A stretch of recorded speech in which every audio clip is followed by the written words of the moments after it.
Hey everybody, welcome to another episode of Life Talks. Today I have Deana and Erin. Erin has been on my podcast before. We've had awesome conversations. I recently met Deana and we had a great 3-hour conversation and it just flowed. And I feel like there's so many people who can benefit from us just sharing, our core essence of just how we see the world and connect. So welcome both of you guys. Thank you. Thanks. Good to be here. Yeah, so maybe we can start. We'll start with you, Deana, just to give some context, and then Erin, you can share your story. Like what you do, Deana. Maybe you're like what we were talking about the other day of like what your experience was like in the corporate America world and the success world and all that. Yeah. And what you do. Well, I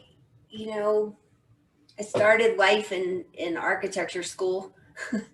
And while I was doing that, I was working in restaurants to pay rent, and so by the time I got out of school, I was managing restaurants and I felt like I was better at that than architecture. And although it's still a hobby and passion of mine, but I made more money and was more, I just felt more at ease and more, like I was just better at that. And so I spent 30 years, started in restaurants, then went to hotels and then had my own business. And, I did most of that career was around meetings and events. And it was really fulfilling for a long time. And it was something I enjoyed and the people were amazing. And to put a little bit more context is my parents both have owned their own businesses most of my life. I mean, my mom started a business when I was a year old and it was a nursery school because she didn't want to leave me with anyone else. And so I grew up in this very entrepreneurial environment. And so at 14, I had my first business and I had a snowball stand in Louisiana where, it was my dad built the building outside of the nursery school and it was my job for the summers all through high school. And it was, he helped me set it up and he said, if you need something, you better order it. And if you don't feel like working, you better train somebody. And so that was kind of my crash course at business ownership. And so fast forward to, age 40, and I found myself in a position where my husband and I both worked in the hotel world. We moved for his job. I didn't have a job.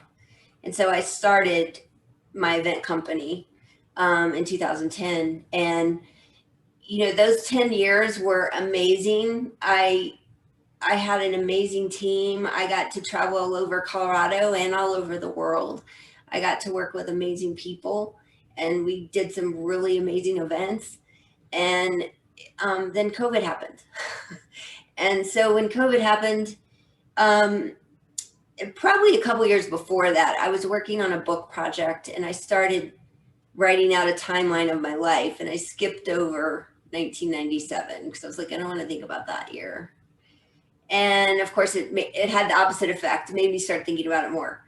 And so basically in 1997, I survived a suicide attempt and I spent 23 years hiding it. Not only from the world, but from myself. I didn't want to think about it. I didn't want to talk about it. And so later that year in 2018, I lost a friend that I had known for 20 years to suicide. And it was like God just hit me over the head with a hammer and said, this is what you're supposed to do with your life. And I felt like I was supposed to share my story because if I had shared my story, maybe my friend would still be alive. And it kind of changed everything for me. And so even the last year I had my business, I was really thinking about what does this mean for me and how do I move forward and how do I do something about this? Like I felt God calling me to do it, but I didn't know what to do about it.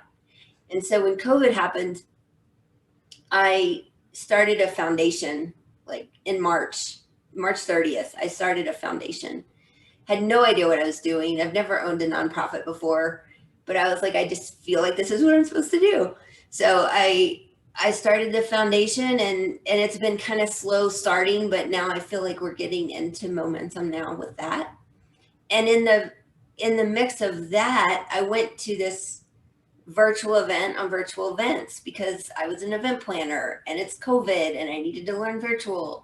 And so I went to this event, all focused on the event world. And it was the content of it, although it was teaching you about virtual events and making them interactive and making them, a way that was fun and not just sitting on a Zoom call all day.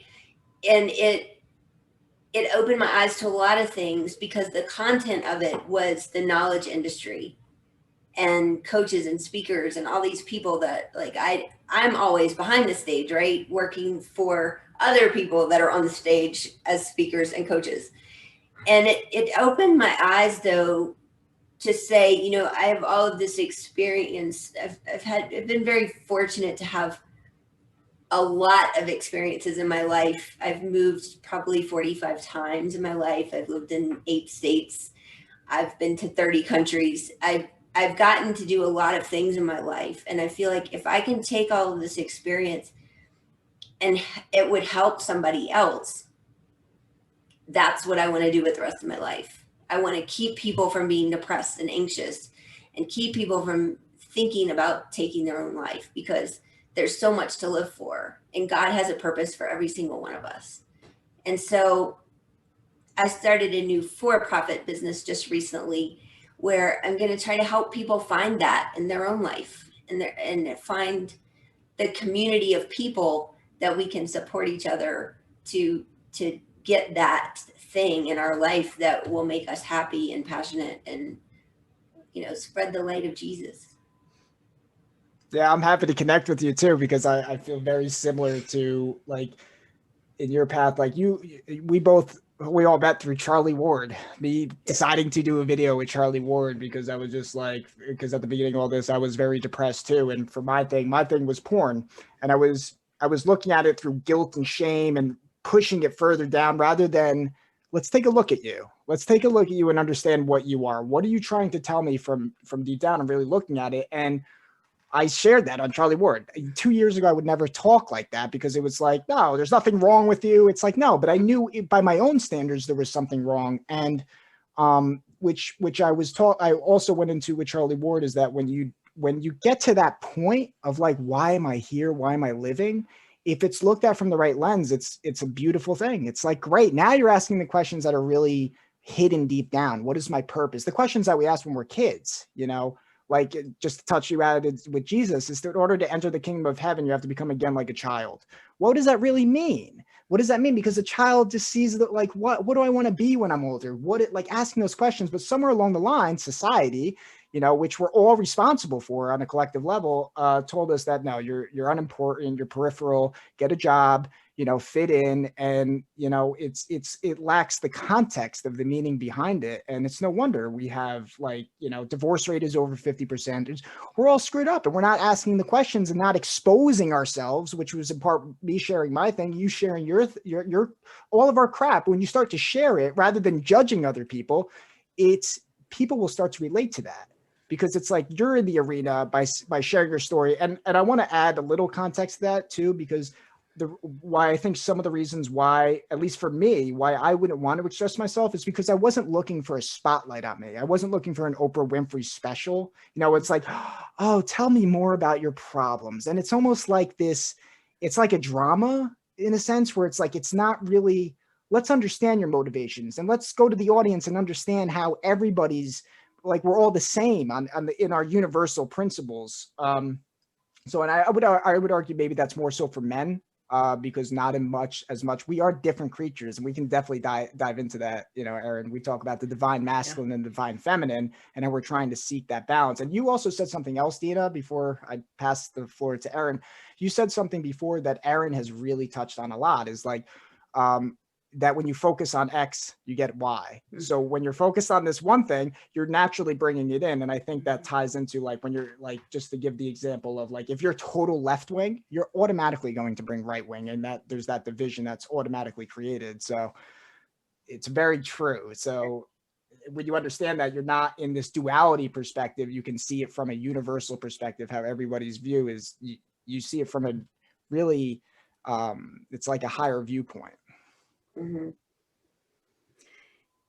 Yeah. And I mean, to add to that, there's so many different things. Like I could, Deana, I could start with hiding a suicide attempt. I can start with hiding a childhood overweight. I can start, I mean, you name it, right? I could start in so many different dimensions.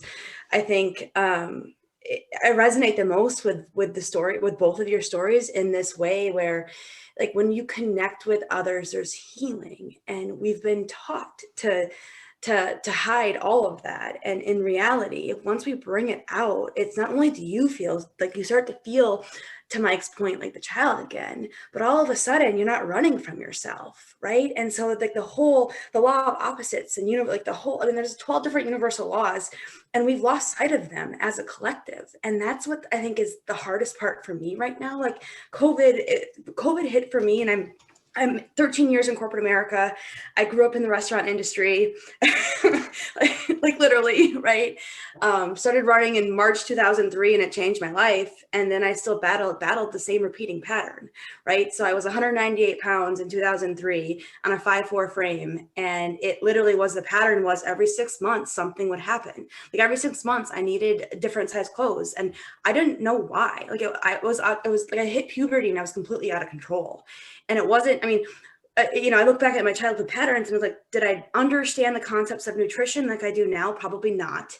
But my family still raised us on like homemade food.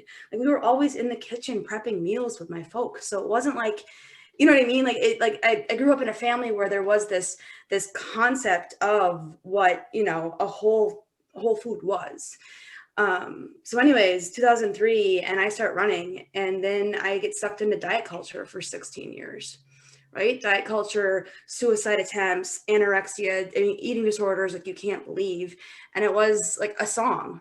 It was a song at the moment that I contemplated committing suicide that hit me. And it literally was this surge of energy that said, you're made for more. There's a reason why, right? Well, then I spent the next 13 years running away from that reason.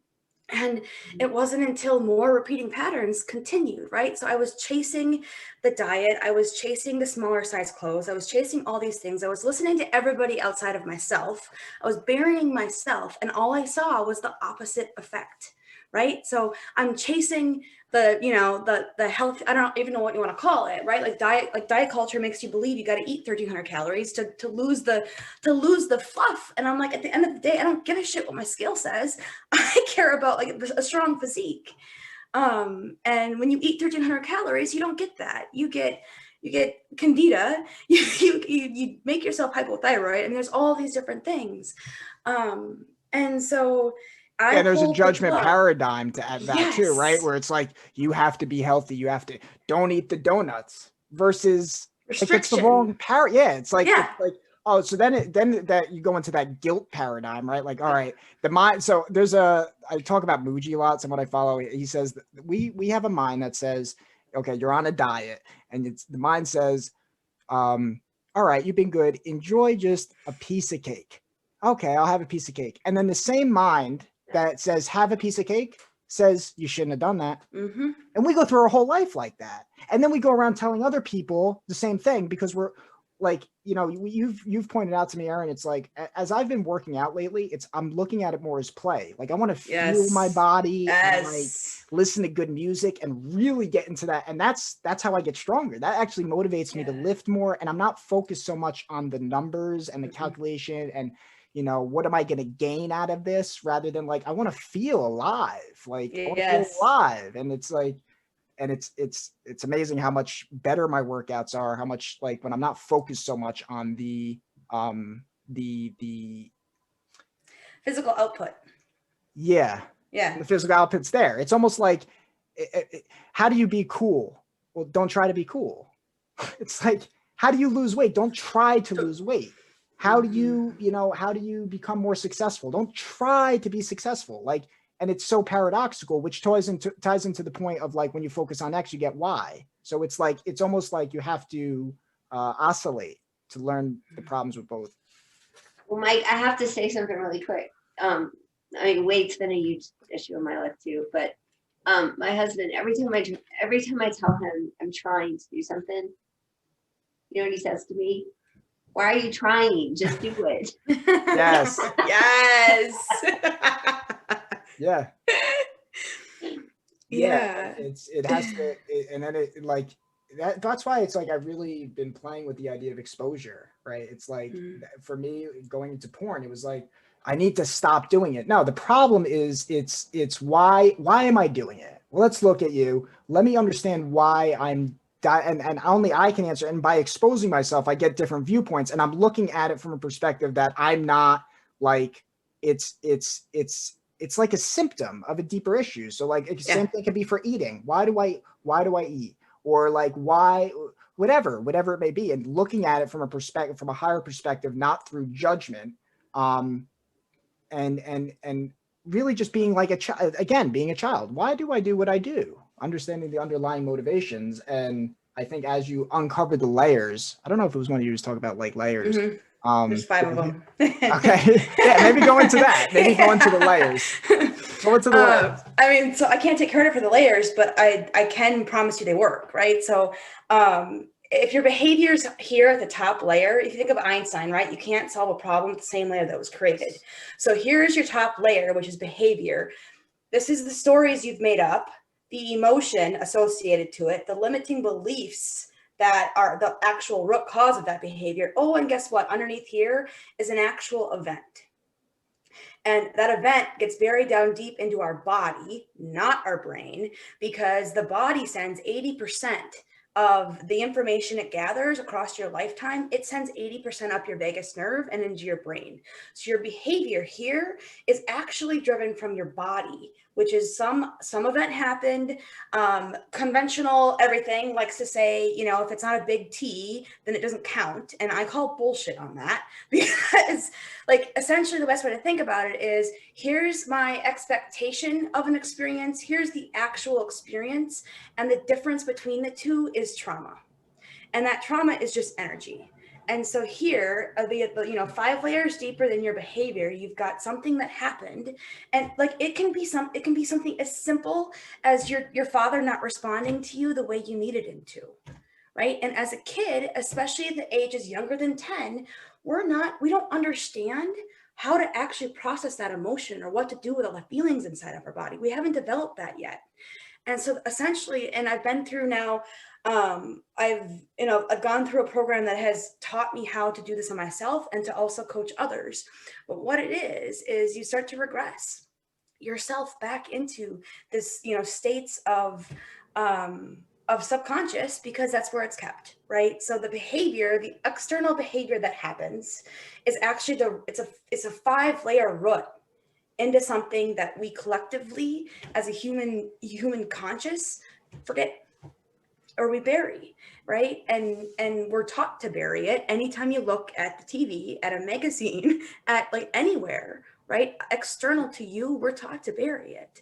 So you sit back and you start to understand that, I mean, unconsciously, I was like, the best example I can give you is unconsciously, I was pushing all the guys that I ever fell for away. I was living in my childhood body, and that melted away, to an extent over a course of a year. I went from couch to marathon runner, and still had the ultimate, events that led up to it, or the root inside my body. I still carried that around. And so I started to push people away unconsciously. And it took me 18 years to figure it out. And that's why the patterns kept repeating. I found myself in toxic relationships that eventually they would either ghost or I'd walk away from. And you'd start to, I started asking myself why. And then I just stopped dating because I'm like, I'm done, right? I'm done with the repeating pattern. And that's a hack of your brain, right? Because I didn't know it at the time. I now understand the model now, but it starts at, this is like the manifestation in your behavior, but it's actually like, it's not just your mindset. It's not just emotion. It's not just your limiting beliefs. It's actually something down here, and we're not taught. And that's what's so hard. It's emerging neuroscience. And yet I would I mean, I wouldn't even say it is too emerging. Polyvagal theory, if you want to get into some of the the nooks and crannies of it, polyvagal theory is something I would highly encourage you to start. There's so many different books associated to it, but it's changed my life. Yeah, that's 100%. Yeah, And you said you don't fix it until you start asking why. Like really look at it like, okay, I'm doing something wrong here, and it's like that's what's almost necessary. Like for me, I started out being very introverted, and again, we talk about, Erin, like it's like we're victims of our world, but it doesn't mean we live as a victim. That's the whole problem. Is that like, and so I was very introverted. You know, poor me, nothing I could do. And then I became very extroverted for false reasons. Like I was in the gym industry. It was about looking strong, being a man. Like I was cool. Now, like I have muscles. So now I get attention. And I went full into that. It was very fake extroverted.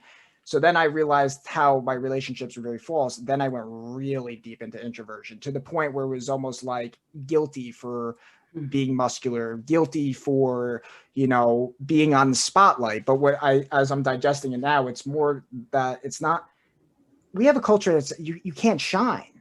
Like if you shine, you have a whole society that says you're shining, you're doing it because you're egotistical, you're doing it for other reasons. And it's no wonder we have that battle within. Oh, your motivations are wrong. And I know that voice isn't me. I know other people, you know, I've shared music about, like, it's in music. It's there. It's like that ego mind, that devil on the shoulder is saying, no, you're not good enough. You're not. But there's also the ego plays the role of being the person in the spotlight just for the sake of being in the spotlight, because it loves that attention. And it's like to be in the world, but not of it. That is a skill. And it takes really listening. To be in the world. Say that one more time. To be in the world. That's Christ. That's Christ. Yeah, it was fantastic. Yeah. Be in the world and not of it. Yeah. It's like to be able to function in the body of Christ, right? In a world that basically wants you to do the opposite.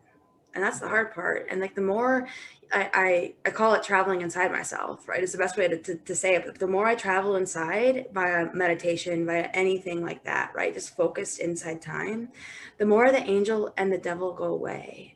Like the more I just kind of become, right? There's this shift of like, we're going from mass information, mass knowledge has been king.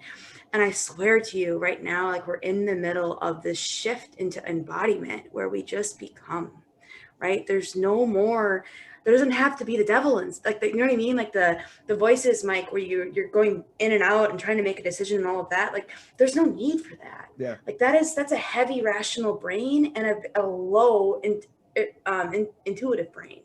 And that's two different sides. God's the God within us. The kingdom of heaven is within us. God is a very, very small voice. You don't listen. Well, there's a tendency not to listen based on my own experience. There's a tendency not to listen except when you're like in the gutter, when you're in those moments where it's like, for me, crying in the shower, sitting in the shower and going, what is wrong with our world? What the hell is going on? Why does half the country believe that the election was rigged? The other country thinks the other half is crazy. And the one half of the country is ready to lock up the other half of the country and say they're all stupid idiots. Both sides.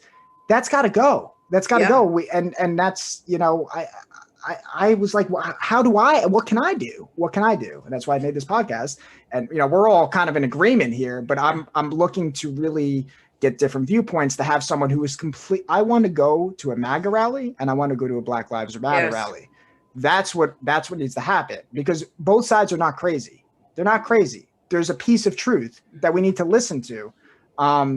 Because the reason why I was depressed is because I wasn't articulating my being for many reasons. I mean, I feel like language is disconnected. Words don't have meaning anymore. Just going to the supermarket, I keep giving this example, and it's just like you hear this dead corporate music, and we talk to the cashier, and the cashier talks to the customers. It's like, hi, how are you? Thank you. Have a nice day. Hi, how are you? Thank you. And it's just dead. It's dead. And it's like, I want to shake that up. And it's like, and the other thing that I play is like, I imagine that we're all in a big movie. We're all in a movie right now. And is your character a character that you would love? Are you your favorite character in that movie? And for me, it's like, my character is really a piece of shit. Like, I didn't really like my character if I look at it. And it's not that I go into that guilt, you know, because I've lived in that guilt thing. Oh, I'm poor me. And at a certain point, it's like, okay, that's not doing anything. It just really, I'm living there now, rather than, okay, yeah, you have a lot of parts of you that really are crappy. Let's take a look at them and understand it. Like the God principle within me is like, you know, it's stop fighting yourself. You have some crap you have to look at. It's not to say you're perfect and you should accept yourself for where you're at, because there's a piece of truth that is there, right? Like I have a view now, like when I'm working out, it's like love myself where I'm at. Mm-hmm. Also be hungry at the same time.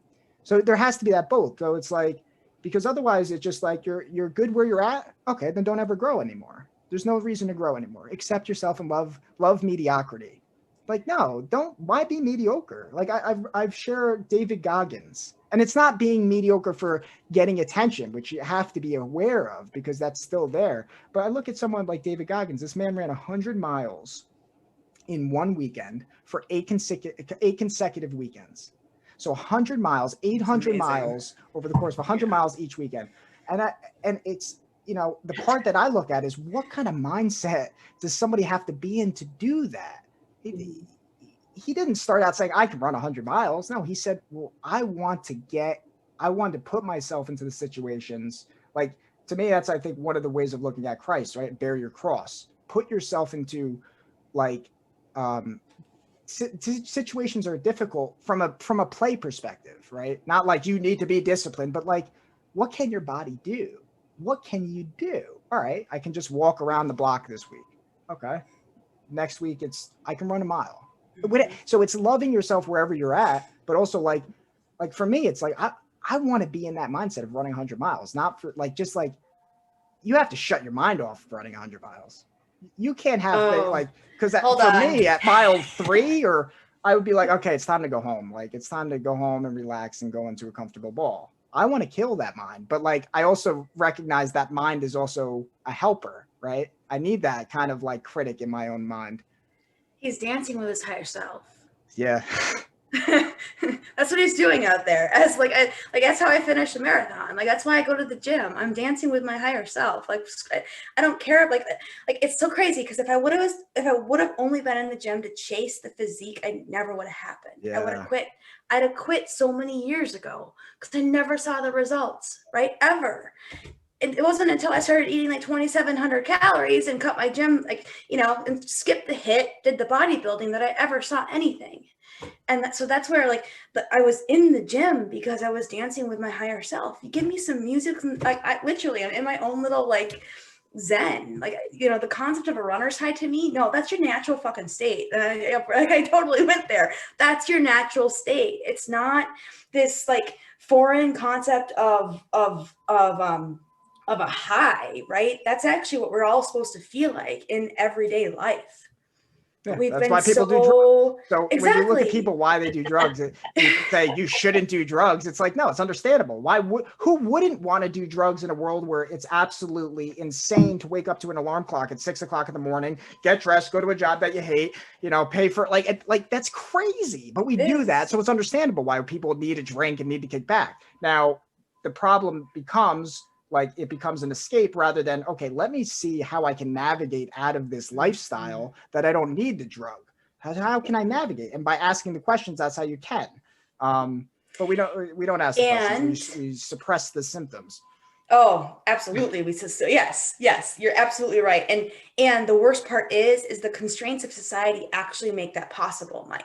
Right. So we want to take it in and we want to like blame ourselves for it, which then further reduces the frequency of energy running through our veins. Right. But in reality, when you go to conventional medicine and they're so quick to prescribe, it literally is the infrastructure that facilitates the crazy. Mm-hmm. Yeah. Yeah. I think, you know, I wrote a blog a couple of days ago as a guest blogger for somebody in Europe. And basically I was talking about honesty and hard conversations. And all of what you both are talking about plays into that because, you know, when we start with, oh, I'm going to have a drink because I had a bad day, turns into, I got to drink a whole bottle of wine before I can go to sleep.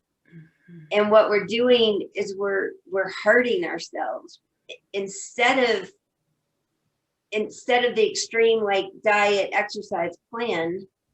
We're doing the extreme opposite of that, where we're just hurting our body. We're damaging our body and our brain even more, which makes it even harder to get back to the other side of diet and exercise. And it's like this yo-yo thing. And I've been doing that my whole life. And so last year, well, in 2019, I made a decision, you know, I'm a workaholic, and I've learned that was my coping mechanism. So I was working to avoid other things, but I wasn't taking care of myself at all. And so in 2019, somebody asked me to walk a 10K, and I was like, I don't know if I can do that. And I did. And it was the start of a journey. And I got on this program, nutrition program, and I started going to Orange Theory and working out. And I was like, I liked Orange Theory because I could walk in and they tell me exactly what to do and I don't have to think about it. And I'm done in an hour. And, you know, that was it. And I lost like 40 pounds and I felt great. And then COVID happened and now I've gained half of that back because I'm just sitting in my chair on Zoom calls. But the point is that we have to be willing to get honest with ourselves. And I think all three of us have done that. But I think that when you can do that, when you can look inside and really do that, it will change your life. And you know, part of this, the reason I wrote about this is because I had a friend who did a self-care challenge on Facebook a few weeks ago. And the very first thing she told us to do was to look in the mirror and say, I promise to take care of you physically and mentally every day. And I was like, okay. So I go in my bathroom and I'm standing in my mirror and I say, I promise, and started bawling. And I was like, I realized that I had not taken care of myself physically or mentally for probably my whole life. Yeah, we're not taught about it in school. We're not No. And for me, for my problem, sex ed was about wearing a condom. Good luck. Good luck. Okay. Like, not like understanding how emotionally, like, and again, to Erin, as she has mentioned, we're a victim of our culture too. For me, it was gym tan laundry, Jersey Shore, fist pumping, like get sucked into that because it's culture, because I want to fit in with people. And it's like, it's hard to be your own person. You know, it's easier to be in that mob mentality. It's true. But then, and that ties into the, you know, going back to Christ, it's like, hate the sin, not the sinner. So you can hate the sin in yourself, right? There's that pull, the sin meaning ignorance, understanding that, okay, it's understandable why you wanted to fit in. Of course, who wouldn't want to fit in? Now I'm talking to myself from that higher loving perspective where it's like, but by doing that, it's also not allowing me to stay there too. Because I feel like, and this we can go into too, I think there's masculine and feminine principles. I think our world is very feminized. It's also masculinized in a different way where it's become polarized, right? Like masculinity is macho, being a macho man, and femininity is like everyone should be comfortable all the time. Where I think there's truth and false. Like for me, I was raised by a single mother and she loved me to death and she was a good mother, but she couldn't be a good father. And I would equate it to me trying to give pregnancy advice to women. I don't think I would be good at that. So, and I think that's what needs to happen is like, for me, I know there's not really many male role models. And for me, the reason is because I see, at least from my culture, my perspective, men are afraid to speak out because it's, you're going to be put into a box. Oh, you're toxic masculinity. Bullshit. I think there is toxic masculinity. I also think there's toxic femininity. There's toxic people, right? Yes. And it shouldn't be just boxed in, you know, like, because there's greedy men out there who really are arrogant. There's also gold diggers on the other side. So it's like, we have to look at, like, not just put people into a box. Oh, you voted for Trump? Okay, you're a white supremacist, KKK Nazi. Oh, you're on this platform? Oh, you must be one of those people. Maybe not. Maybe look at people as an individual rather than the whole, right? You know, because that, to me, that's got to change. And that's why I want to have people on here who break that paradigm. I want to have people who voted for Trump who are, not in that category of who would vote. Oh, a white, supremacist. Well, it's like, so Well, Mike, not to get too political. But. That's what you just said is very profound. And I think that it goes back to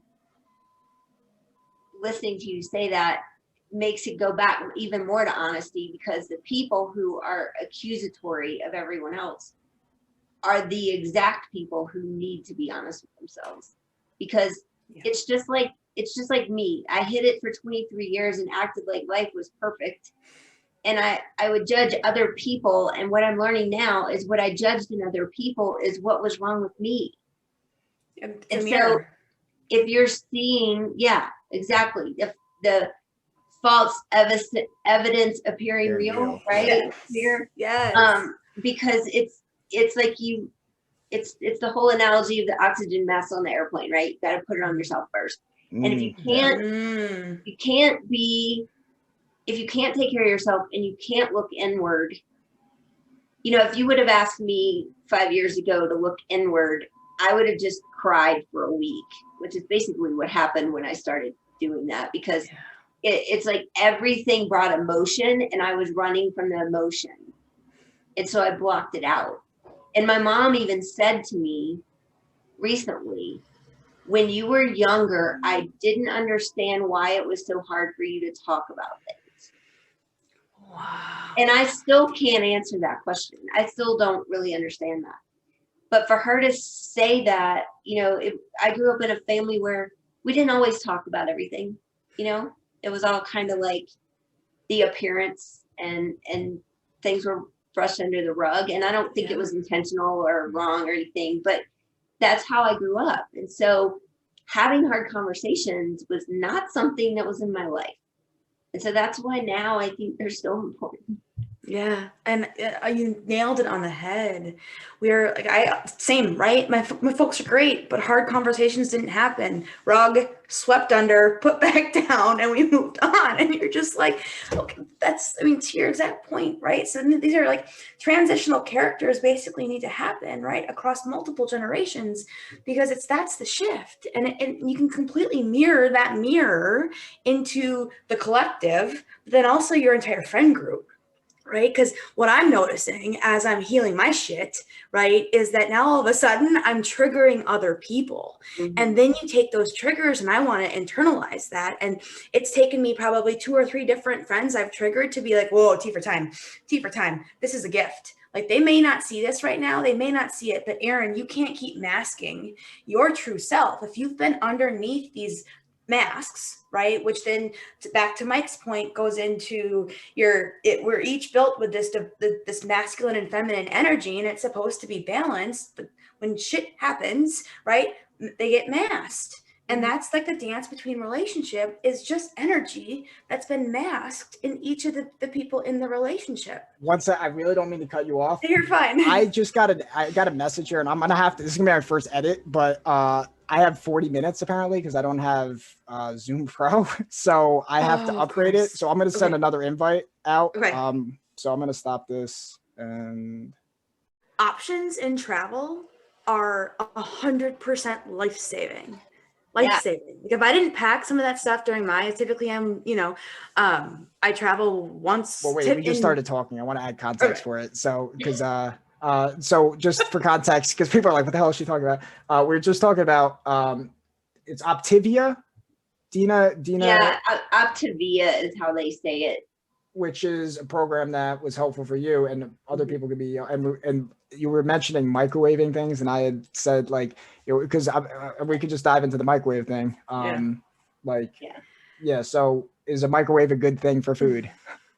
Well, and Mike, what did you say about that? Because I think what you said there is the most important thing. Okay, so she was mentioning it, and then she had mentioned that microwaving, you can microwave some of the food in the Optivia diet, and then my thing was, Optivia might be a good thing, but I'm interested on diving into what is microwaving good, because I was originally microwaving food when I was younger, and then I stopped microwaving food because I was like, something was off about it. I just feel like it's not natural. and then I got a microwave again, and now I'm going back into that where it's like I think microwave is really, it's not healthy, but I'm not a doctor and I don't have credentials, so I can't I can't say I understand the science. I just my intuition that I feel like microwaving is unnatural, and my source of reference is nature. Like my gut tells me that raw foods seem to be better. Where your food is coming from seems to be better, and I think the microwave is somewhat reflective of instant gratification, which is a product of our culture, which is fast food, fast food, fast food, fast food. And it's not to knock the microwave. It's not to say that I have all the answers, but it's just my 2 cents. Yeah. And I think the biggest thing there too is it's the construct that we innately do not trust ourselves, because it's your intuition saying, something's funky, and it might work for others, but it's saying that for you, Mike, right? Like for you, there's something about a microwave that might not be that takes the judgment out of it, because someone on the Optivia program could totally be 100% and it works for them in that time. So exactly. And I was saying that it works. I don't really use the microwavable stuff that much, but the bars and the shakes that are part of the program are what really helped me with my crazy travel schedule, because you can literally throw it in your suitcase and all you need is water, in a shaker cup, and you're good. And it really did help me stay on track when I was traveling so much. And same thing for me, right? Because it's those pre-packaging is it's not bad. And that's a whole other topic. It's a whole different. I know, right? We gotta have food on the go. We gotta have food on the go. Gotta go, right? So, and it's like definitely convenience is definitely a good thing. It's not to knock it all, but I think that could be a good thing. Why are we always rushing around to get everywhere, and why aren't we sitting and enjoying meals? I remember when I was younger, when I was a kid, it was like dinner time was. I look back in that moment, it was like dinner time was like, all right, just finish it. But now I look back, it's like dinner time, those conversations, really enjoying the meal, not really thinking. But now it's just I gotta get Easy Mac going, gotta go, and it's like, where are we going to? So sorry, here's the craziest thing. During a 9 to 5, or you're more like your 7 to 7 right, corporate day, I very rarely actually took lunch. And what I'm learning right now, so Deana, just for your reference, I'm in the middle of an integrative health practitioner course. A lot of it has to do with the fact that I'm a trained underwriter. And so until I understand how my body did what it did, I won't rest, is the best way to say it, right? So very similar to your story, I'm also trying to get out there and truly understand the nuts and bolts of how everything works. And also because I'm fascinated by it, right? So there's this desire to serve and help others, similar to the situations that I've been through in my life, but also this innate, I've been fascinated by the human body since I was 18. So yesterday, I'm in the middle of this course that says, when you're stuck in fight or flight, right? This area of your nervous system, and you try and eat in fight or flight, you don't digest as fast. If you don't digest your food as fast, it gets stuck in your stomach and into your intestines, and you start to ferment. And that is exactly how Candida happens. And so mind blown, right? Okay, 13 years in corporate America, and I very rarely took a lunch.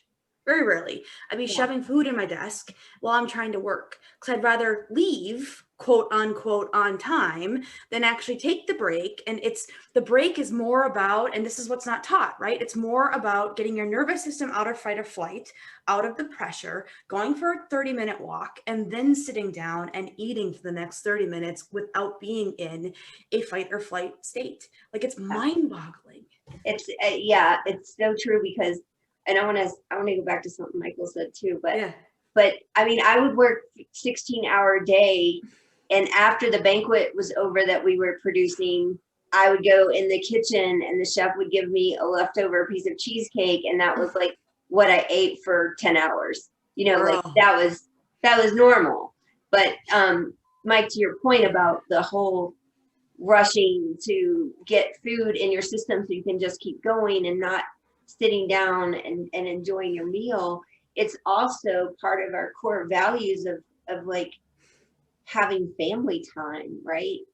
Yes. And when I grew up, we always had to be at the dinner table. I mean, we didn't have cell phones back then, Yeah. but we were all at the table, and there was always homemade food, and there was always conversation, whether I liked it or not as a teenager. But I remember one day specifically, we had asparagus, and I hated asparagus, or I thought I did. I love it now. Yeah. Back then, I didn't like it so much. I didn't like anything green back then. And my dad, I was supposed to go out with some friends that night, and my dad said, "You are not leaving until you at least taste the asparagus." Yeah, we all been there. And I was like, yeah. okay. And he actually ended up holding me down on the floor and forcing me to eat it because I wouldn't do it. And it wasn't in an abusive way at all, but it was just, whatever. But I think it's just funny how we view, like you were saying, Erin, we view that time as time we can use for something else, and it's expendable, and it's really comes down to that is the core of who we are, and we've been omitting that from our life for so many years that we've lost touch with ourselves. Comes back to the whole honesty thing, right? 100%.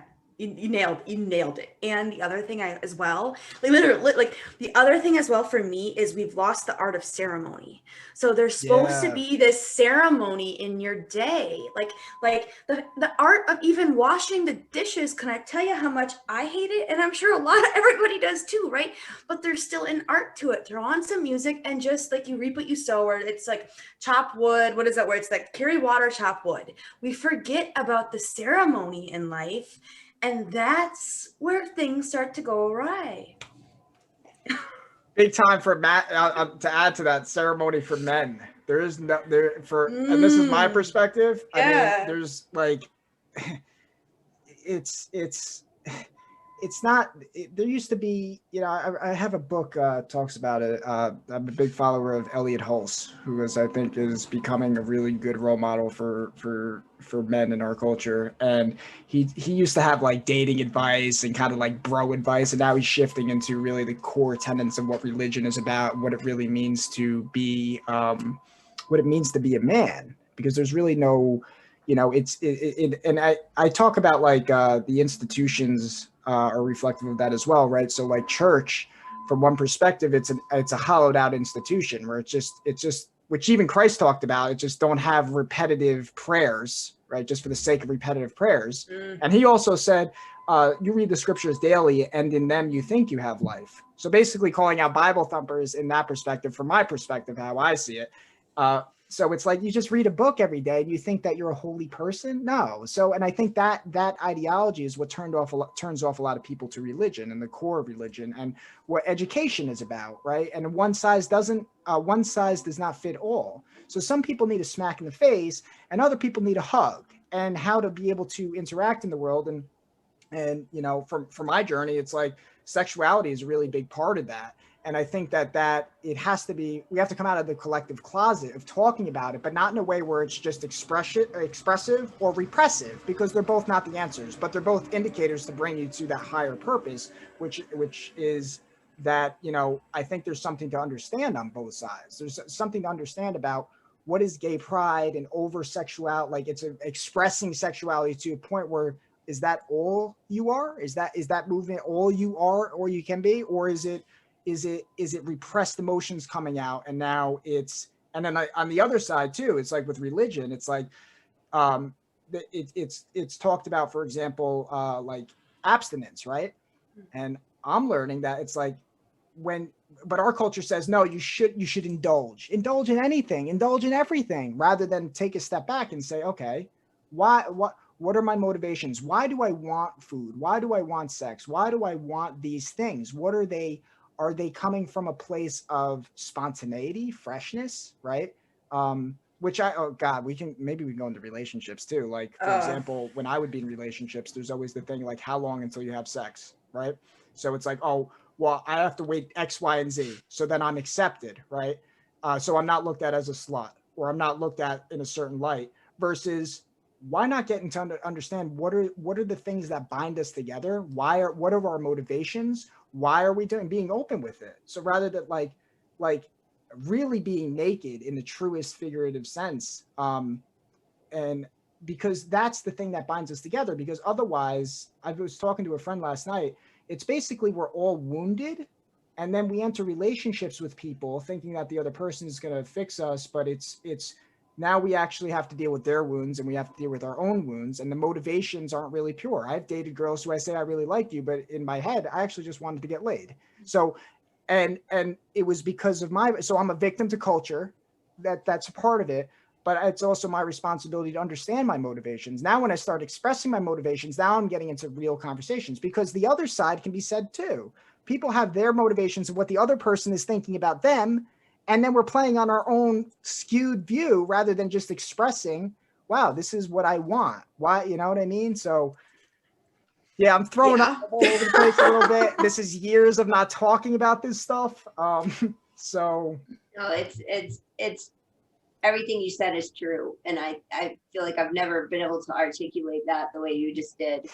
And what I've kind of figured out for myself is that,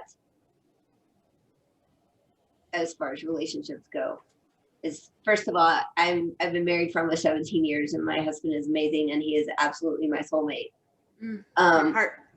But when I was in high school, 17 Q, just playing with that.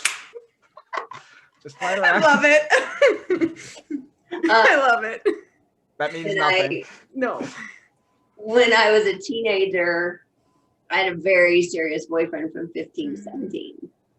And, you know, my parents weren't very happy about that. But for me, I think I was in love with that person.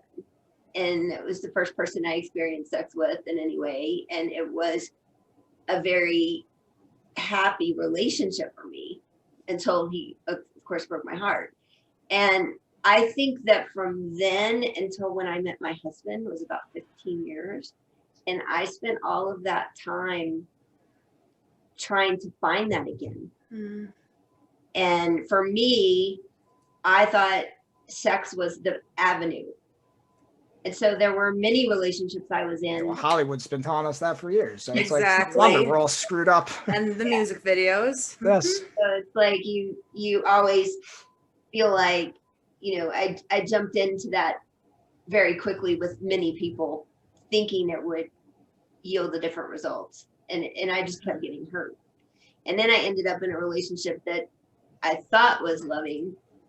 And then that was when my suicide attempt happened. And now 23 years later, I'm learning that there was emotional abuse in that relationship that I didn't understand until now. And I don't think it was intentional on his part. It was somebody I'd known my whole life. You know, we had been friends for a long time before we dated. So I don't think it was intentional. I think it was just his own stuff that he hadn't dealt with. Absolutely. So, you know, I think there's so many, and Mike, you and I were talking about this yesterday, how, you know, it's easy to judge somebody for what you see or how they treat you, but it usually comes back to something they're dealing with themselves that they haven't processed or they don't understand. Yep, 5 layers. You hit that exactly.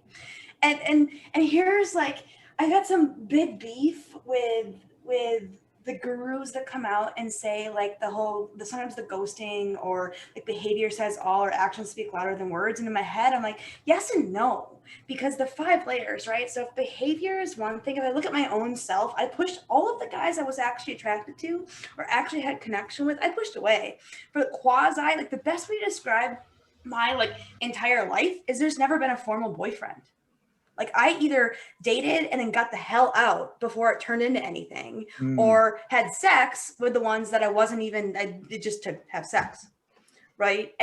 So that's the differential there for me is the ones I actually was connected to, my behavior was, I just shut off, and it was unconscious. And sexual energy is a creative energy. Yes. It's creative energy. So when you're in a state where you really want to attract somebody, you want to really like, you know, it's for me growing up, it was like, it's called spitting game, right?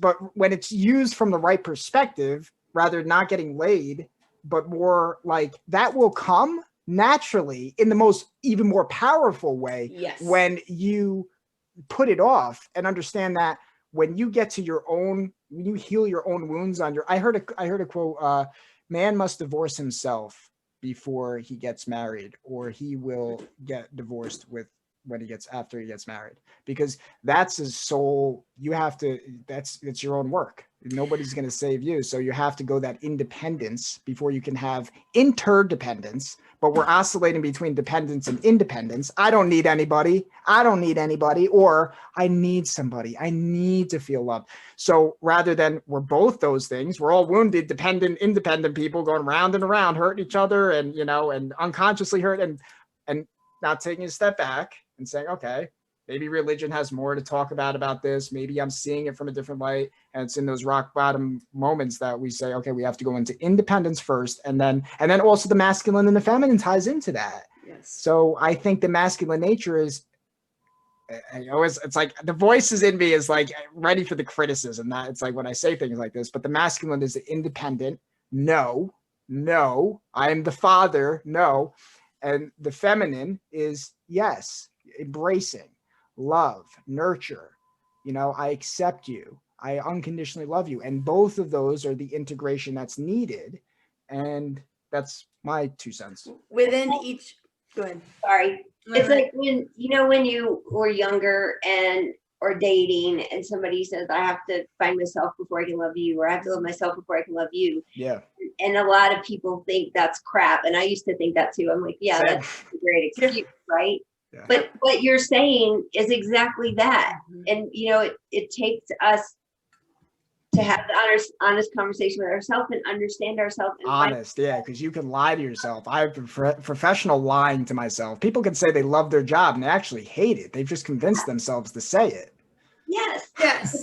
But you're like, you literally can't give yourself to someone else until you understand who you are.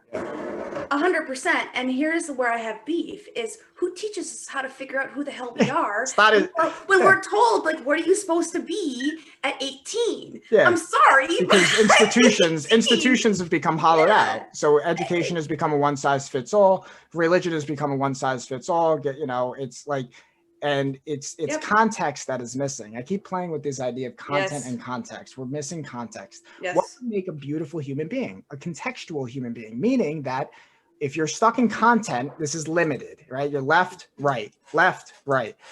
Context is, okay, let me look at left, let me look at right, understand the truth in both of them, yin and the yang, understanding the feminine in the masculine in the feminine, and seeing the bigger picture. Whereas content is, oh, you're either in this box or this box, this box, this box. Oh, you're a man, you have to do this thing. You're a woman, you have to do this thing. And I think that's where women in the workplace has been a big thing. It's like, why can't I be out in the world and express myself? And then what happens is it's like, that's true. Do whatever you want. And this whole, but it's being used as a tool to divide men and women. Who can work harder, men or women? It's like it's like child shit when you really look at it. It's like, who cares? I want to, I'm at the point now, it's like if we were all on an island, right? We were thrown on an island. How would we all interact with each other with no ego at it? We had to survive and we had to build and we had to gather. How would we naturally be? Because we're so stuck in this thinking mind and being on how people perceive us and what does it mean to be a man? What does it mean to be a woman? I don't want to, I don't want to step on people's feet because I may be misinterpreted. So what's the solution to that? Context. Listen to everyone. Hence this conversation. Hence 2 years ago, I would not think that I'm speaking with women in 2 different time zones, which by the way, I now have to, for the first time in my life, go on my phone and say, okay, well, she's meeting at 1, she's 2. And it's like, I need a clock now for all different time zones. And it's so cool because I'm now going into a different, I want to listen. I really want to listen to what other people have to say. And I also want to share what I have to say, not coming from a position of judgment, really not judgment, to the thing you were saying before, Optivia. Cool. That's a cool program. Yeah. Fuck the microwave. But I want to play with ideas like a child, right? Like I want to understand because it's like we all need to communicate more. We need to make those connections in our brain and say, oh wow, I didn't think about it that way. And so now I'm throwing up so much from all these years of just like, okay, I'm not going to say anything. I'm not going to type out that thing because people are going to misinterpret it. And I just go into the shell and it's like, all right, caterpillar is now shedding in me. Yeah, and so to that caterpillar and butterfly metamorphosis, like I truly feel like we're supposed to do that annually. Like if you think about the cycle of Mother Nature and the fact that there's 4 seasons and leaves lose their trees every year and then they rebuild them every year, there's a cadence to life, and we've completely lost touch with the actual natural part of it. And so if you're like, for me, it always hits in August. Always hits in August. Like there's bounds of transformation every year in August. It's not 1-1. It's not a New Year's resolution. It just always cycles and eventually happens. And it's a beautiful cyclical cadence that you don't have to force. But we've lost it. And when I say we, it's a collective focusing on, we're being educated and forced. So now if you want to go on the David Hawkins like path, right? We're being forced into the constraints of society. I mean, even the concept, right, and the context associated to synchronicity, where that in the older days was truly just a measurement of time. Synchronicity is huge. I love it. That, like, I'm at a point where it's like, okay, I read a quote where it's like, God is perfect, God is love, and there's the part of me that says, yeah, it sounds nice, I don't really get it though. And then there's the other part of me that's like, all right, how would it be to see the world as perfect? So to the extent that I am imperfect, my sin, my own ignorance, I need to shed that. When I shed my own ignorance, I see the world as it is versus how I project it to be. When I see the world as it is, I'm in that flow state. And then those things flow to me. But then that ego slips in, which is, I think, what happens with relationships. The ego slips in and says, I don't know, it's not as perfect as you think it is. And it's necessary to have that there, because it's like, it's almost like you need that voice to kind of challenge you. Like, it's hard to describe, but you need almost like your own critic, for balance. You need to have like the right side is the God the Father, the left side is the devil on your shoulders. So it's like left and like, you need that to keep yourself accountable in a sense, to know your own motivation, because you know your own motivations. You can't lie about your own motivations. You can lie to other people, but you can't lie to God. God lives within you. You cannot lie to yourself, your higher self. So, and when you recognize that, when I recognize that, it's like, okay, there's a part of me that wants to cling on to that perfection and make it about the ego. So the ego wants to take credit for that which is, and claiming I have the answers, which I think is the problem with the guru, right? The guru, it's like, I have the answers, come to me, there you go, and I will save you. No. Mm-mm. A real guru like Christ says it's within you and will get you to look within yourself, and it's not making it about me. Now, I've had a conflict with this in my life, me developing this podcast, is I want to make money for what I do, but I also am aware that I do not want to make it about me solely. But to your point before, as you were saying, you have to put your own mask on first before you give the oxygen mask to other people, right? So I am worthy of receiving money for doing something that I enjoy to do. And I also want to be aware, and I'm confident that I'll have people who hold me accountable, right? To say, Mike, you're going in the wrong direction, and separate the ideas from the haters versus the people who are constructive criticizers who say, hey, you know what? Stay humble. Because as you escalate, we all need to be reminded to stay humble, but at the same time to be reminded that we're also worthy of receiving, for things that are pure. And yeah. So much to unpack. I'm going to start with you made a comment about shedding. That I believe happens at a parts level, right? So there's parts of us that are stuck inside of our own being that create that that kind of ego check, or the falsification of ego in the presence of you just becoming who you were meant to be. And so as we kind of are on that journey, I truly believe it gets easier, right? So you in your natural state as you are today are worthy of receiving an income, a currency for doing what you love, right? Yeah. And then what happens is you've got there's parts inside that come in and they want to check you into an ego-centric situation. That part of that I truly believe as you continue down the path of doing the work and of iterative healing, which to me, healing is just to live, right? Instead of resorting to, like, you go back into like the whole concept on growth, right? Instead of resorting to just the status quo and, forcing yourself to be happy with a 9 to 5, 6 figures, all that bullshit, like, I could easily sit back and do that. There's something inside of me that just doesn't allow it to happen. And I've also then naturally learned that if I did consider that as my end all be all, again, not that it's a bad thing. I'm not wrong for that. It's a vehicle to get me to where I want to go. Yeah, it's an observation. And it's an observation, right? Like, all I'm stating is that there's parts of us that get stuck in different frequencies of energy. And as you excavate them out, the ego, Mike, it actually starts to stay in that survival side of things, and it comes out when you need it, and then you just become who you're supposed to be.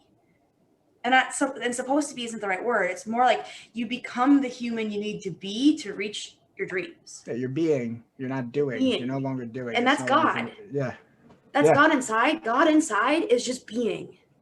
That is so funny, because the blog I just wrote, I told you about. Yeah. I used this graphic that said, become who you are. It was like, yeah, it sounds so ridiculous saying it to the ego, right?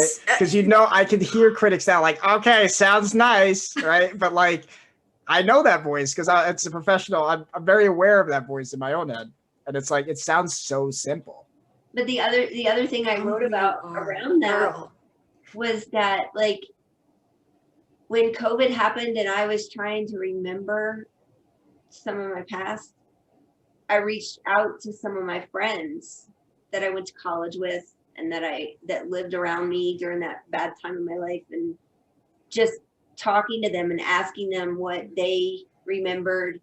It was almost like, that's crazy. I've been doing the same thing. If you can go back and talk to like childhood friends or people you college with, and ask them to describe you. Ask them to say what they saw you back then. It helps you rediscover that person that you were, that you've lost. Yeah, it's reconnecting all those puzzle pieces in our own life. And as Charlie Ward says, it's like we're all pieces to the puzzle. And then in each piece, we also have all of our pieces. God, maybe we'll all be on there next time. We'll have. I love it. Are you familiar with human design? No. At all? Either of you? I have a lot of notes here. Yeah, so human design, it's like, I like to describe it as a personality test on steroids, because it actually gives you this perception of yourself as you see yourself, and then it gives you the perception of yourself as others see you.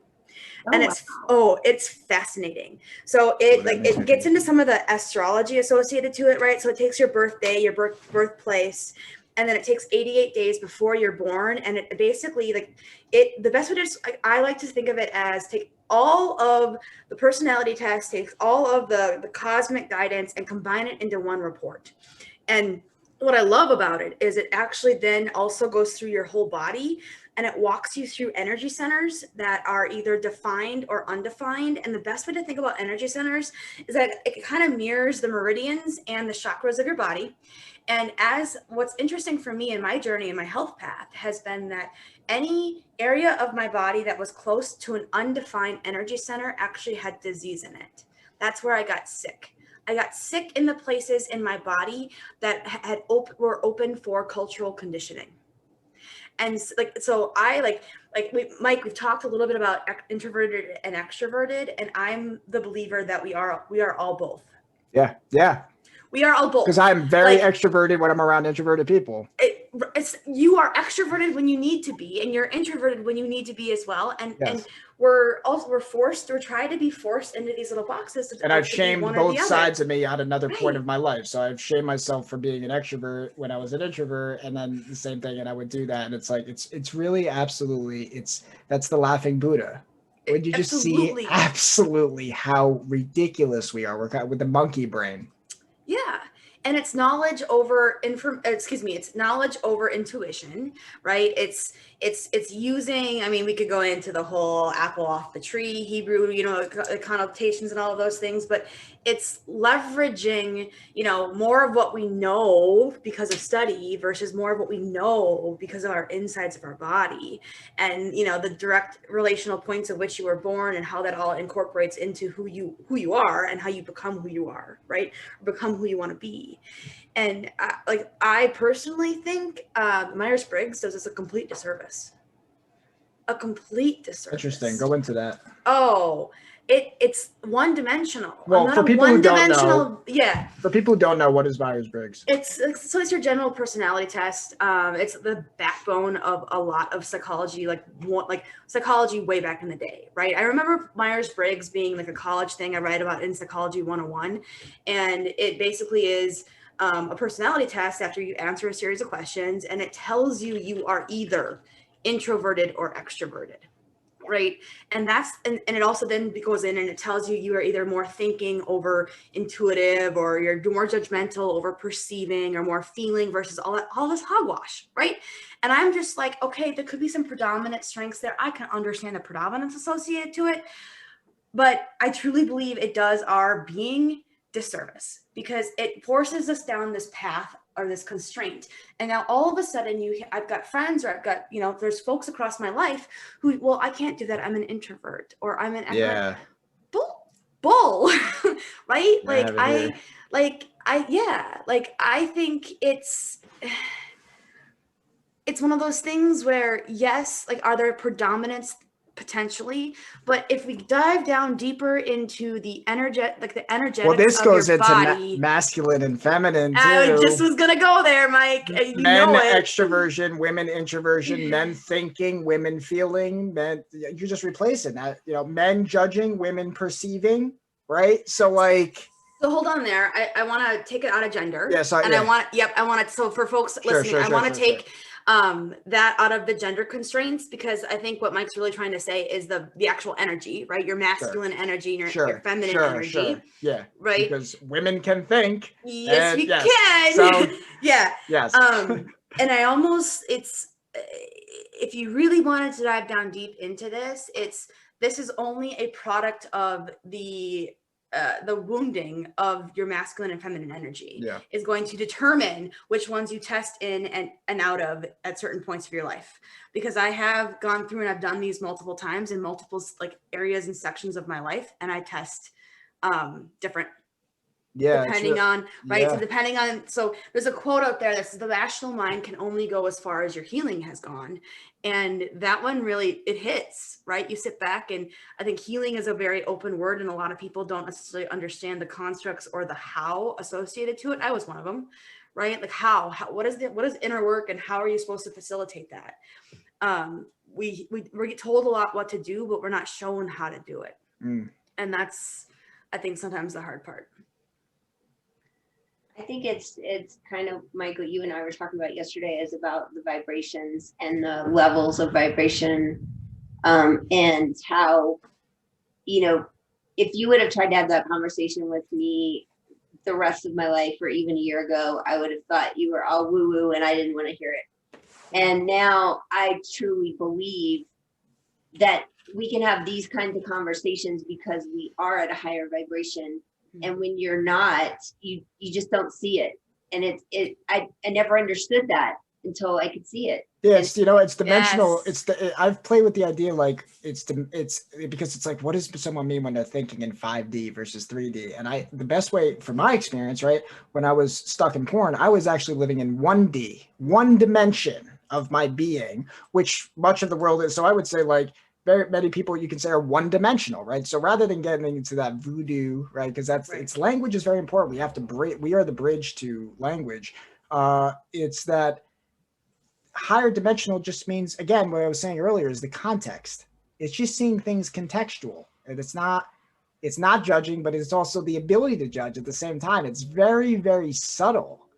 I think that's why, when Christ would explain what is heaven, it's really someone was saying, Deana, you were talking about when you were in a relationship with someone, and how when you were younger, and you had thought that you loved them. I've been in the same situation, and David Hawkins talks about love is not an emotional feeling. It's a way of being. It's a way of seeing the world. So if I think it's a way of feeling, then I equate the person to the happiness. So now I'm happy when I'm around my love, which I can even go into another thing that I've heard that I think would add value, is that now I have the person that I love, and then the ego steps in and says, if you lose that person, you are no longer happy. So now I can't lose that person. So then that's where this idea comes in. What are you doing? Where are you? What's going on? You know, and that plays in there. And there's a from a emoji video I was watching, it says it's what we do is actually we create anxiety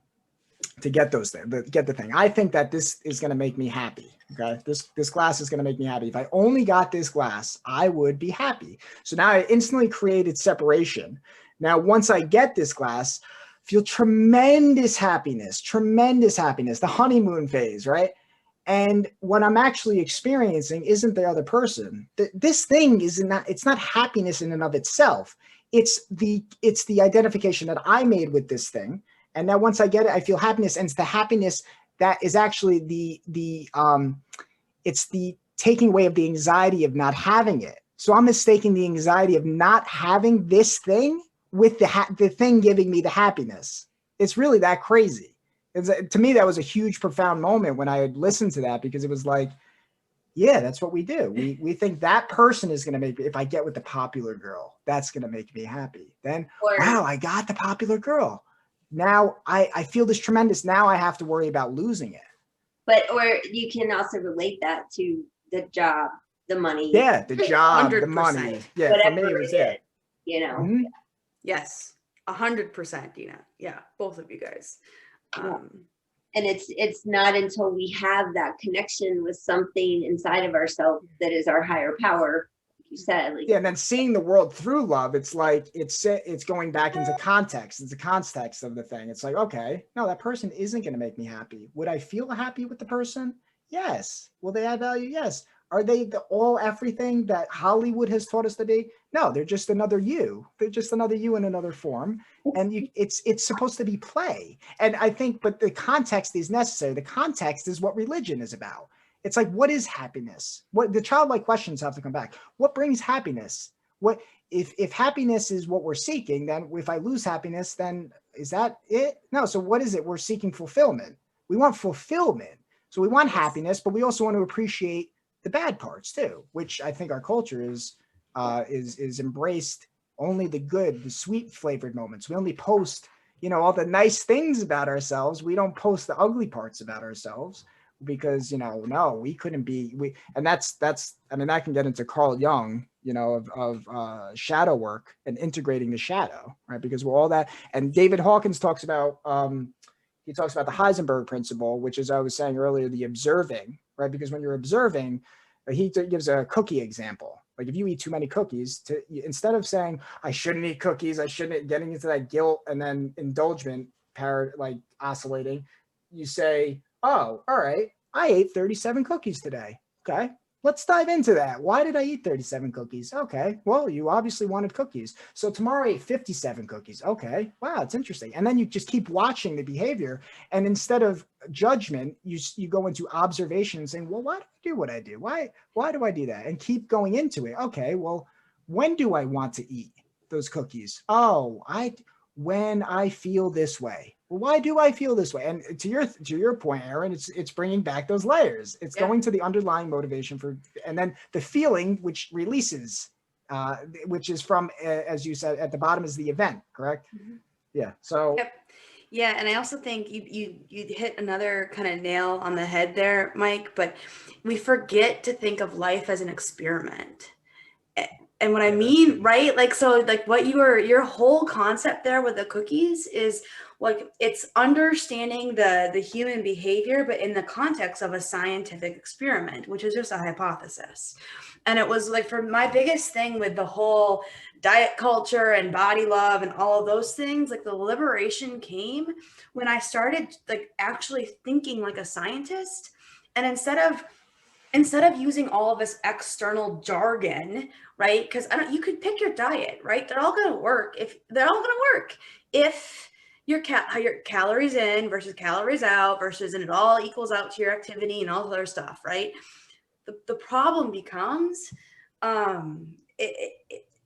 it becomes more of like this forced lifestyle instead of this sitting in like within your power experiment. And that's what I did. Like I focused on, I was keto for almost 5 years and in the gym 7 days, 6 to 7 days a week, sometimes doubled. Like it was like there were moments of pure bliss and there were moments that then caused like some damage that I'm still trying to dig myself out of. And that's, I mean, the biggest shift came when it's like, no, you need to fuel your activity and then also sit back and start to just run experiments on yourself. Not 10, you don't change 10 things at one time. You change one. Yeah, and see it as play. Right? It's 100% play. Right. So that's like what I was saying with David Goggins earlier, like running the 100 miles. See, if I looked at it like, wow, how am I going to run 100 miles versus like, wow, cool. What gets you into that mindset to do that? Let me play. And then it's like discipline, for example, becomes like, let's see how far I can run, but it's okay. It's okay if I don't run as far as it, but like, let's see how much, okay, I feel these thoughts. I'm going racing through my head. All right, I want to go home and curl up into a ball. I don't want to run anymore. Okay. So maybe you go home and curl up and run into a ball. And then you say, okay, well, how do I expand more? I want to get more into that feeling body. Let me go a little bit more. And then it's like, and also having conversations like this feeds that. It's like, how much can you do? What are you capable of? This is the kind of talk, this is the self-love talk that we get when we're kids. You're capable of anything, son. You're capable of anything, daughter. The sky is the limit.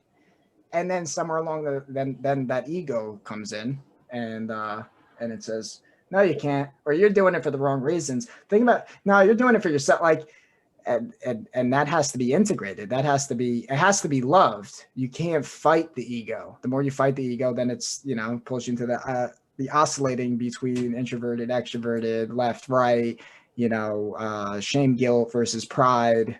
So well, I have the chart here too. What you're saying, both of you resonate so much because Mike, when you say, the positive input that you got as a child, like, my parents told me my whole life I could do anything I wanted. Mm-hmm. And I think that I believed them, and almost everything I've tried to do, I've been successful at, but to my own detriment. Yeah. Because I felt like if I didn't achieve it, it's just because I wasn't working hard enough. Yeah. So it's coming from the force paradigm. That's why I just shared the screen too, because it's the force. It's on the lower level of force. It's about the doingness of the activity. So I do the business and it becomes busyness versus the power business. The power business is like the organic, like, wow, why was I suicidal? How can I help other people? This is an experience. This is the pain that I'm feeling. I can really help other people go through like something that, and then building a business off that. Then it's success plus like, it's like giving fruit. It's like you're giving fruit to other people rather than success of the illusion, which is, it comes through force. And then that's the whole thing too. It's like all of those experiences, being in corporate America, being in, these positions of that force, how crazy we are. We put ourselves in these situations, but those were also necessary, which goes into the whole synchronicity thing. It's like you wouldn't, as David Hawkins says, if you could be better, you would be. That's like takes such it's such a simple statement, but it's so true. If you could be better, you would be. Wow, that takes a lot of stress off. That means that all the experiences that you went through were necessary. Well, I think I just want to add right there that I think that all the things we go through are necessary to become the person we're supposed to be. And I also think that those experiences, especially, I mean, I'm sure this is for everyone, but for me, those experiences are what created the relationship I have with God. And, like my husband says, God, family, job, God, family, job. And everybody he works with knows that's how he feels. And so it's not that he doesn't work hard at his job and give his all there, but they know that, if something's wrong with me or he's not right with God, he can't show up for them 100%. How he needs to be. And to add context to that, Jordan Peterson says a great line when he was asked, what is do you believe in God? Because, I want to connect. Jesus sat with the sinners, right?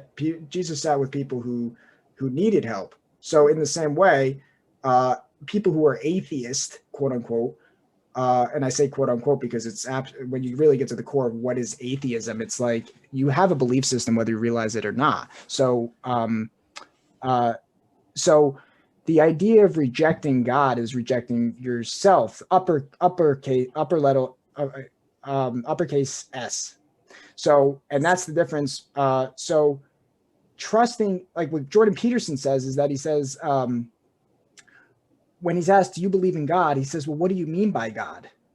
And I think that's a really powerful question, because if you say to one person, do you believe in God? They say, no, I'm an atheist. If you ask another person, they say, yes, I believe in God. And when you poke into what does God mean to the individual, from a higher context, you actually, to me, what God is a way of seeing the world, and it's an energy that's really inarticulate. I can't really articulate it. It's the being that lives inside me. And even that is like, it's not even doing it a justice. Whereas to other people, they will look at it as God as a king in the sky, watching everything you do and judging. So to the chart, the God reflection is how you see the world. So if you're living at the bottom in guilt and fear and judgment and all that, it's a reflection of yourself, your lowercase self. So it's maybe you can add some context to that too, Erin, on my thoughts to like. Oh God. Yeah. I mean, I could, yes. So a couple things, right? So power and force, I love this terminology. I also love, and this is from Maston Kip, but I also love the concept of trauma versus purpose, and purpose being these emotions that you feel the most alive in. Right. And so for me, and I don't think we've gone here too often, but anyways, for me, I feel the most alive through connection. And then through connection, I just know. Like through connection, when I'm connected into either my higher self, or I'm at a concert and I'm connected into also known some as communion in church. Exactly. Right. But it's different because at church, I didn't feel it. Yeah. I grew up Catholic. Yeah, you get to eat a piece of bread. Yes. In church. So now take that back to the atheist. Is the atheist an atheist because they disagree with the fact that you have to go to church and sit in this building and then go confess your sins to another human? Like, if that's what the atheists think is atheism, then I, will probably agree with them. Yeah. Even though I wholly believe in a higher energy and right. God in self and the higher consciousness. There's something beating your heart right now. Absolutely. And there's a soul in that. Yeah. And so, like, if you think of like purpose versus trauma, or play versus, the opposite of play, which truly is trauma, right?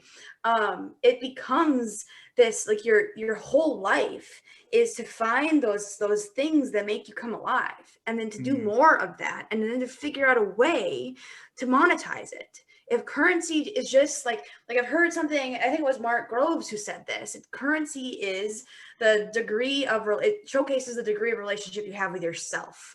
It's not the tiny s self he's talking about.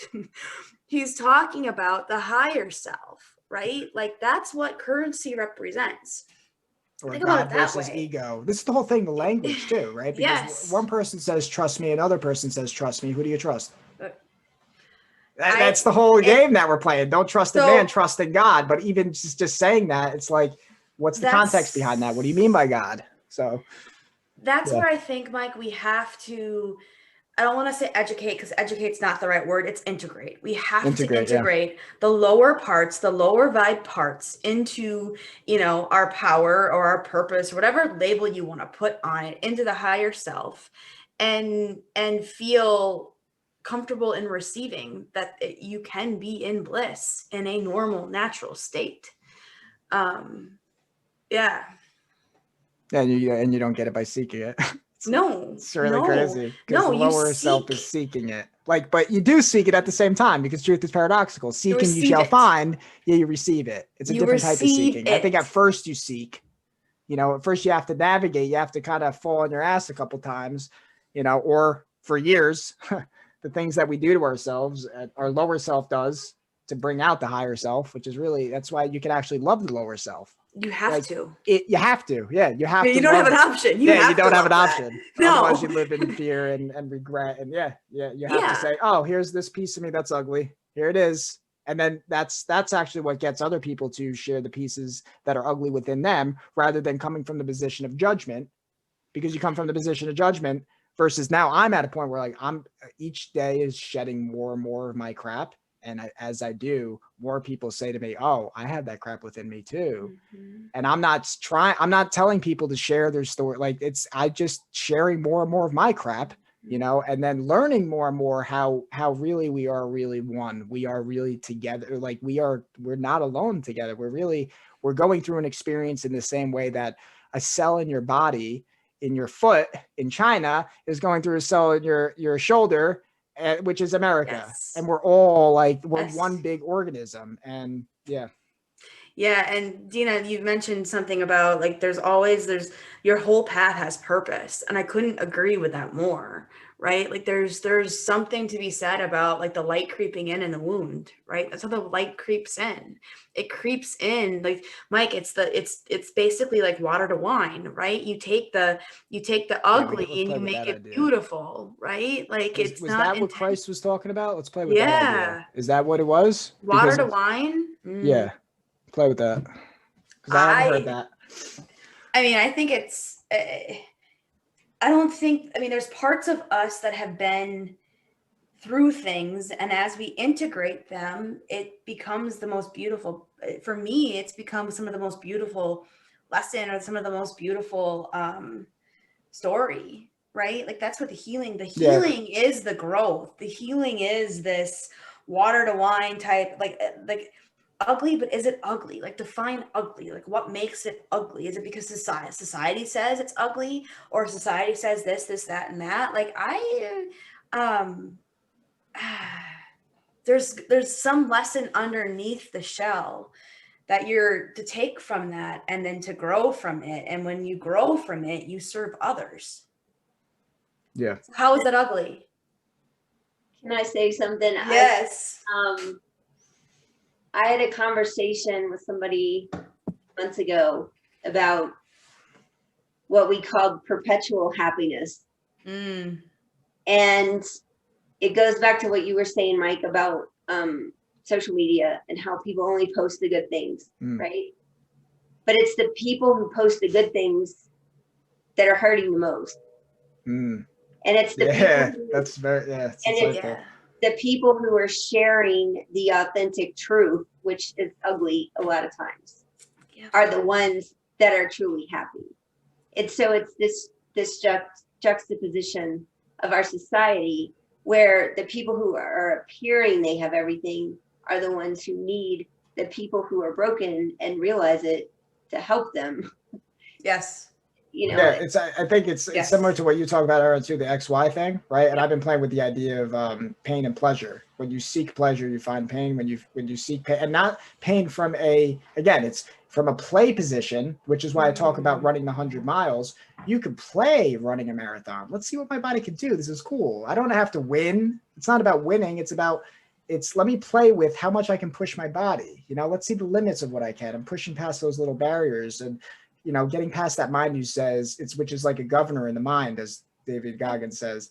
It's like, let me push a little bit more. That we are operating at our 40% of what we're truly capable of when that mind starts to kick in. So yeah, and when you play with pain, meaning playing with discipline, right? Like, okay, of course you want to eat chocolate, but right now you got to eat like you're fine, like eat the asparagus, right? Like there's that love in that, right? It's like, but you play with the idea of like, okay, I don't like how this tastes, but like, how is it going to make me, like, you're just looking at things from a childlike wonder, where it's like you're playing with things. And then and when you play with pain, for example, and I say that word from like a perspective of really let me work for other people. At first it may like be work, but it's like, let me do things that I'm uncomfortable with, right? That can be painful experience for people. I think that's a good example. It's uncomfortable to, I'm afraid of spiders. All right, let's go into that pain. Like, all right, let's feel, okay, that's scary, right? Or you're claustrophobic. All right, let's go into a closet first. And then we'll work up to an elevator, right? So then it's like, okay, now, and then you feel joy after that naturally by going into those, in the right context. And then but we have it backwards, or we're oscillating on the one, we're bringing the other one in, you know? So rather than appreciating pleasure and appreciating pain from a non-duality perspective, and understanding that in life we experience pain, we experience pleasure, and when we seek one more than the other, we experience more that, you know, we bring it into our lives. And and that to me is another example of the Christ principle. When you seek the hard path, and not necessarily, that's trouble language, you go into resistance, you actually go into a flow state too. Like you seek resistance, you actually will bring in the opposite. You know, when you put yourself into uncomfortable situations, you actually become more of a comfortable person, rather than I can't be in uncomfortable situations. Because it becomes more of your normal. Yeah. Right? Like it once, like it's pushing through the fear factor to then experience it. And then all of a sudden, once you experience it, it becomes more normal. It's no different than creating the habit when of going to the gym, right? Originally, it can be very intimidating, but the more you go, the more people you see, the more friends, the more connections you make, all of a sudden it's your new home. It's like pain equals growth. Yes. Yeah. Jocko Willink, which is someone I think he's a good role model for men. He says, discipline equals freedom. Very different message I got from growing up. And, you know, and again, it's like it's the yin and the yang, right? There's a discipline where you can be in a position like Dina, where it was like, you know, working and trying to like have that, you know, it's like, it's not fresh. It's not coming from it's coming from a different place. It's about working hard versus, I've played with the idea of organic power versus political power. Political power is like that, the lowercase self trying to be, you know, trying to fit in, trying to have that appearance of really being that person that, and it's not a bad thing. It's not a bad thing. I've been there. So it's like, you know, for me, it was like, I had to get a certification for personal training, and I hate stuff. Like I can't remember things. Like I'm not that kind of person. I could talk your ear off, and I'm passionate about that. And that's for me. But to read, okay, the you know, your femur bone is like, I can't. It's because we don't learn that way. Yeah. It's not like that's, and then because naturally we don't learn that way. We're forced into education that forces that model on us, but really it's in the context. You mentioned that before, Mike. It's in the context of doing that you actually become, and in the becoming you learn it. That's what's fascinating to me. Yeah, it's backwards. It's completely backwards. But the other thing that impresses me about you, Mike, is that you can remember all these authors and what they said, and I can't remember that. Interesting, yeah. Yeah, which goes into what Erin's saying, because it's like, it's the feeling and it brings a feeling into it. Yeah. And they're spot on, because I'm focused on their energy and like what they're really bringing to the table. People like, you know, Jordan Peterson, Jocko Willink, David Goggins, because I'm hungry in myself. Like I want to be a leader to other people. I'm always looking like, you know, in our society, it's like, for example, politicians, right? You just say these names, Donald Trump, Nancy Pelosi, there's going to be attributed feelings that have been manufactured through different news outlets. And then there's just play the puppets against each other. So I'm at the point where it's like, well, why can't I be a leader? Why? It's because I think Aristotle says, I think it was Aristotle, those who do not engage in politics will be ruled by those who do.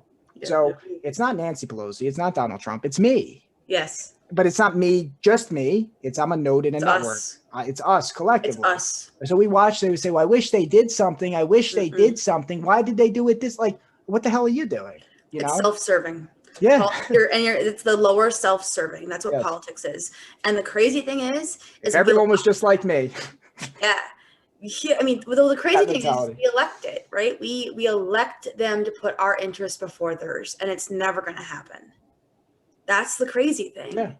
That's and like I don't know if it was because my body wasn't functioning the way it was supposed to or what, but I used to never even care about the political side of things at all.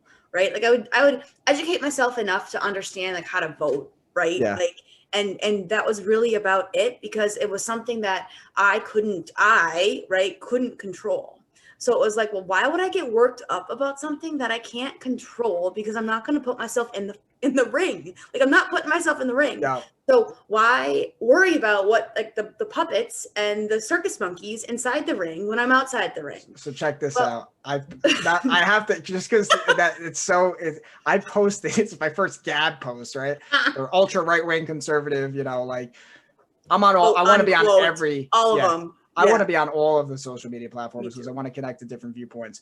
So I said, I used to hate talking about religion and politics until I realized it wasn't religion and politics I hated. It was my own ignorance on the most important subjects and my own apathy of not being able to articulate the most important principles that are the foundation for any society. I love education, religion, and politics. I loathe hollowed out institutions that have lost the language that articulate the principles that define our humanity. Yes. Cool. I think I'm reading that out of a book that's coming from me. You know, it's Isn't like, that beautiful? Yeah, it's awesome because we're losing the language to articulate what, you know, because it's like, I have my way, Michael Bacchioni's way. It's not going to be your way, you know, it's not going to be, but there's core principles that you have to take out that really are universal, you know, discipline equals freedom. That's something I got. That's actually a truth, right? Emotions are important. You need to listen to them. As a man, you need to listen to your emotions. So, you have to keep them in check. It's different, masculine, feminine, divine masculine, divine feminine. It's, you know, God. I think to what Joel just said, you know, is, you know, Erin, to your point about we elect these people to put us first, which is totally against human nature, right? But if you look at that, just leadership in general, like every corporation, every nonprofit, every restaurant, every hotel, we all have those leaders that we think are going to have our best interest at heart. And it's how the world works. And so we as leaders ourselves and, you know, across the world need to understand that and really it's a responsibility to be a leader, just like it's a responsibility to be a parent. You know, like you can't be there for self-serving reasons and be successful. Like the most successful leaders are those who put the people who are following them first. And you and I talked about this yesterday, Mike, with Simon Sinek's book that I was reading, you know, Start with Why. Can I read that little bit real quick? I mean, can you? Of course you can. I love that book. I feel like I read this. And just a side note for people watching, check out Golden Circle. He has a TED Talk. Absolutely awesome. And he talks about the center being your why rather than what you do, why you do what you do. Right. So this book, let me just take my sticky notes off of it. This book is Start with Why by Simon Sinek, if anybody wants to know that. But in the before the even first chapter starts, it says this and it's quick. So it says, there are leaders and then there are those who lead. Leaders hold a position of power or influence. Those who lead inspire us. Whether individuals or organizations, we follow those who lead not because we have to, but because we want to. We follow those who lead, not for them, but for ourselves. 100%. 100%. I want to touch on that influence. It's the influence. Inner fluidity. You're in a flow state. You're naturally a leader. To get in a flow state, and that means you're also adaptable. You're not a one size fits all. You know, so just 100%. And that right there is I think what we're missing in the bell curve. Like if you think about the general population as a bell curve, here's my econ geek coming out in me a little bit. But if you think about that, right, you've got these extreme corners and you've got this general mass, and it's the general mass that I like, and it's generalizing, the judgmental. I don't think so. Like, only because of the repeating patterns we're seeing on the streets, the repeating patterns we're seeing all over the place over the past 15, 20 years. My biggest thing is is like the to your point, Deana, like positions of power are different than the actual leaders, but yet we grant leadership status to positions of power and then all like blindly follow regardless of what they say. That's where like my insides just like scream. And sometimes I'm like, girl, is it because of your path? And am I like screaming for no reason? But then you sit back and I'm like, no, actually. So what you're pointing to really, if you look on the charts up, right? Is it showing? Yep. Okay. So if you look at the chart, to your point, pride is at the top of force, right? Mm-hmm. So to anyone living below pride, which let's go into it. How's our Hollywood look with anger, desire, fear, grief, apathy, guilt, shame? Well, it's a lot of big portion of Hollywood. So desire, I mean, it's literally in most of the rap songs, and not just rap, it's all over the place. It's all different genres. Anger could be, hard rock, right? It's like anger, and they're not false. There's no, it's not coming from a judgment perspective, but what's interesting is at the top, to your point, you have people who are politicians who are very prideful. So they have basically power over anyone who is living in anger, desire, fear, lower vibrational things. People, especially people who are guilt and shame, they just want somebody who has any sort of, oh, this person's prideful. This person seems they have it figured out. But there's a whole nother world that's not even broken into above pride. And that's where courage comes in. And I think that's where you're going to see, and I think we're seeing it. That's where, when you start living above that, you can see which politicians are really the ones who are courageous, who are the ones who are really taking the heat behind the scenes. Democrat, Republican, it's not about party lines, it's about integrity.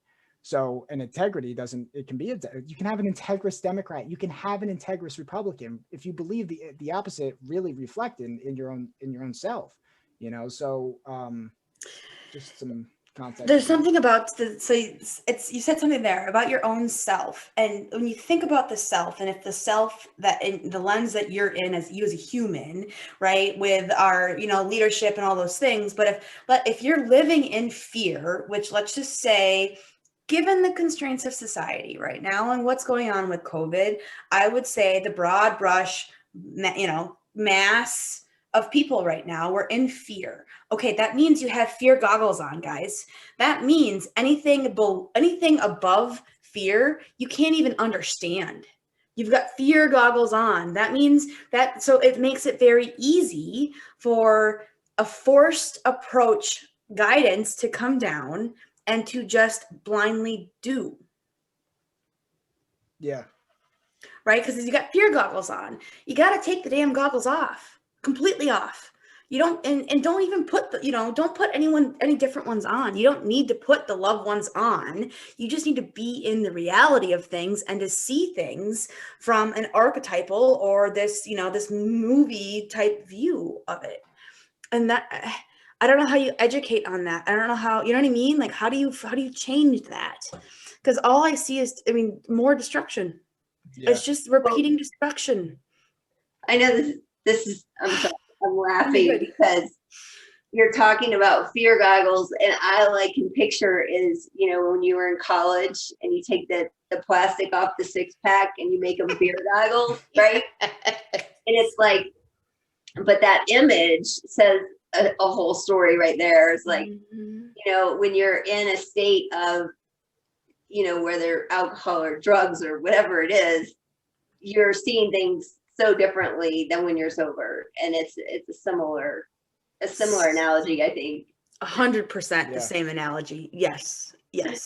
And I think that I've got a 3:00 my time, so I'm going to have to pop off. But I think, and just the last little comment I'd make is something about the fact that where, if as, an individual who, if you think about the influence side of things, it's up to us to help influence and bring with, right? Like, it's not the position of power that's going to do that, because they benefit from a follow. Yeah, and it could even be subconsciously, not even maliciously, which probably is mostly subconsciously. So it's not, no one is your enemy except yourself. It's, but there is, and then so depending on how you see the world. But it's like leaders are more successful if they're bringing people up that pass them up than if you stay underneath them. Yeah. Well, Mike, thank you again for the invite. And Deana, it was so absolutely lovely meeting you. Yeah. I would love to stay on for the next like 10 hours, but I I gotta pop off to another meeting at 3. So I could do this standing, guys. Standing weekly, like, oh man. Yeah.